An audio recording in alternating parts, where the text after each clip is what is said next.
విజయనగరంలో చిట్టీల పేరుతో ఘరానా మోసం వెలుగులోకి వచ్చింది. సుమారు 100 మంది వద్ద 3 కోట్ల రూపాయలు వసూలు చేసి ఉడాయించాడు చిట్టీల నిర్వాహకుడు. కూలీలు, చిరు వ్యాపారులను టార్గెట్ చేశాడు. బాధితులు లబోదిబోమంటూ వన్ టౌన్ పోలీసుల్ని ఆశ్రయించారు.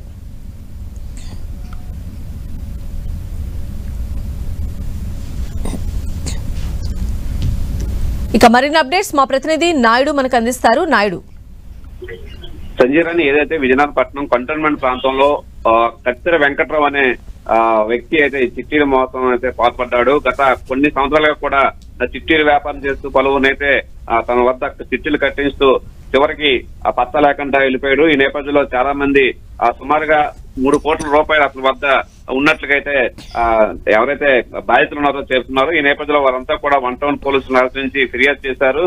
గత కొన్ని సంవత్సరాలుగా కూడా కత్తిర వెంకట్రావు అనే ఇతను అయితే స్థానికంగా చిట్టీలు వ్యాపారం చేస్తున్నాడు. ఈ నేపథ్యంలో చాలా మంది అతనికి మాటలు నమ్మి కూలీలు, చిరు వ్యాపారులు చాలా మంది కూడా అతని వద్ద 30,000 నుంచి సుమారు 3 లక్షల వరకు కూడా చిట్టీలు కట్టారు.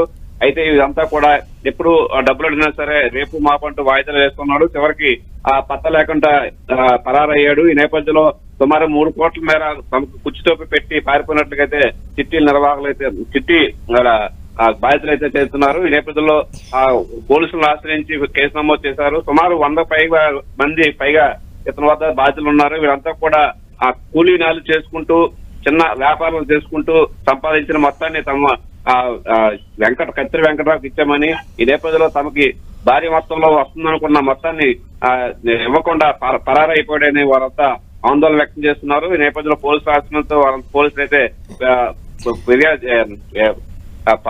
సేకరించి అయితే ఎవరైతే కత్తిర వెంకట్రావు కోసం అయితే గాలింపు చర్యలు చేపట్టారు. ప్రస్తుతంగా అయితే అతనైతే పరారులు ఉన్నారు. రైట్ నాయుడు.